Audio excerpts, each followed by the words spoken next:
I love the ways different Star Wars series have encouraged me to change my perspective and how I cover them. Andor was more directly connected to real-world issues. The Mandalorian is more pure Star Wars archetypal fun. Ahsoka was obviously similar to The Mandalorian as part of that connected storytelling, but it was also heavily inspired by mythology, much of which I had to learn about on the fly. So today is just a collection of elements of Ahsoka that connect to Norse, Greek, Arthurian, and other mythologies. Again, I'm not an expert on any of this. I'm not pretending to be. This will all be pretty surface level, I just think it's cool.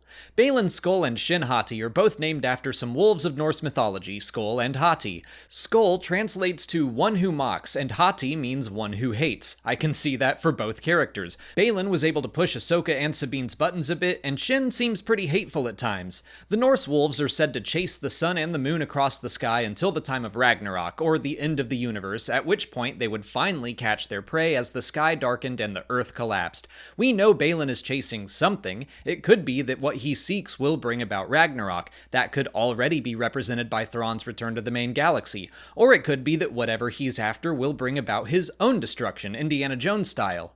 Because Dave Filoni wrote Ahsoka, there are more than 2 mythological wolf references. Marok is also named after a wolf from Arthurian legends. Sir Marok was a knight who was betrayed by his wife and turned into a werewolf. There seem to be a couple versions of this story, but the basics are that Marok's wife, Irma, learned some magic from a witch, allowing her to transform her husband into a wolf and keep him that way thanks to a talisman. Marok was eventually able to destroy the talisman and end the curse. The Marok of Ahsoka doesn't get such a happy ending, but there are clues that he may have been under the influence of a witch's spell. And by the way, the Arthurian witch that teaches Irma is named Morgan Le Fay, who obviously shares a name with Morgan Elsbeth. So sticking with Arthurian legend, Morgan Le Fay has been portrayed in several different ways. Sometimes she is a magical protector for King Arthur. Sometimes she is his enemy. Sometimes she is his sister. Later versions seem to decide that she was simply unpredictable in her morality. I don't see a ton of similarities between Elsbeth and Le Fay outside of them both being witches, but it is interesting that in some tales, Morgan Le Fay had schemes to one day usurp Arthur's power.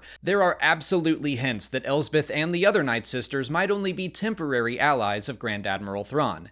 Speaking of the other Night Sisters, they have mythological roots too. The credits list the Great Mother's names as Clothau, Actropau, and Lachesis. This directly connects them to the fates of Greek mythology, sisters named Clotho, Atropos, and Lachesis. Those 3 sisters spun the thread of fate, ensuring every being lived out their assigned destinies.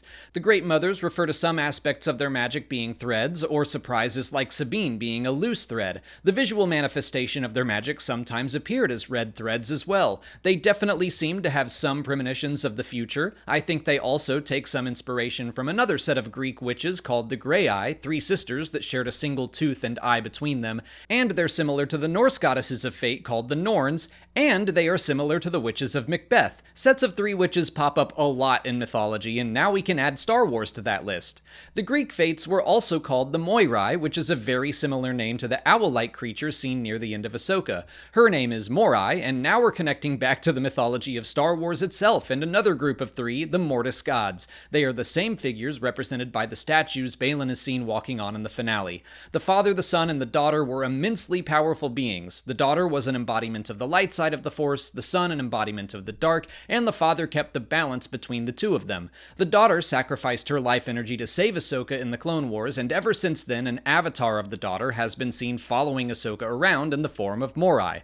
I believe her name and its similarity to Moirai relates her back to the idea of fate, possibly hinting at Ahsoka's mythological destiny. Speaking of Ahsoka, the character and the series had a lot of connections to a more modern mythology, that of Middle-earth. It feels a little strange to be referencing stories from within the past century, but Tolkien and Star Wars are considered to be modern-day mythologies. Ahsoka's transformation from gray robes to white after a near-death experience that took her outside of time and space are incredibly similar to Gandalf's transformation from Gandalf the Grey to Gandalf the White. There were also dark towers, a diminutive and peaceful culture, giant stone statues, wolf riders, and more, but Ahsoka and her connections to Gandalf would be the most mythologically important. Her transformation is accompanied by a metaphorical and literal baptism. Water and baptism are often related to rebirth. That whole idea is reinforced by her journey to Peridia within the mouth of a whale, which is literally a stage of Joseph Campbell's hero's journey. Well, he calls it the belly of the whale, but it's close enough. That stage also symbolizes a hero's transformation transformation into a new and improved version of themselves. You can see examples of this story element in the Bible, Greek myth, Irish, German, Polynesian. There's a reason Campbell included it in his writings. Ahsoka's baptism and hitching a ride with the Purrgil all takes place on the planet Cetos. It's named for Cetus, which was an ancient Greek term for any huge sea monster. Finally, let's round out our list with some biblical inspirations, mostly through character names. Enoch is a new addition to the Star Wars universe, the captain of Thrawn's guard. His namesake is taken from Genesis, the first book of the Bible. He was said to have lived 365 years until he walked with God into heaven, suggesting he entered heaven without dying. Apocryphal books of Enoch place him in command of the angels, similar to the stormtrooper Enoch at the head of Thrawn's army. Now that we know at least some of Thrawn's night troopers are undead, like the Death Troopers we saw who have clearly been dead for some time, Enoch's connection with a biblical character who defied death itself is very interesting.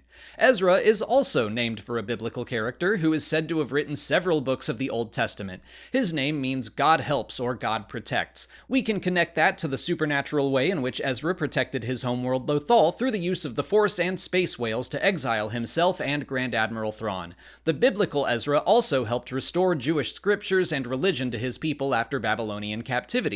We could relate that to Ezra's exile on Peridia, and maybe it could hint towards his future as a Jedi, perhaps helping Luke bring the Jedi religion back. Jumping into Greek mythology again, Hera shares her name with the goddess of marriage, women, and family. Not all of those apply to her, but she was often referred to as the mother of the Star Wars Rebels cast, even by herself and Kanan. The crew of the Ghost is one of the best examples of found family within Star Wars, so her name is very fitting.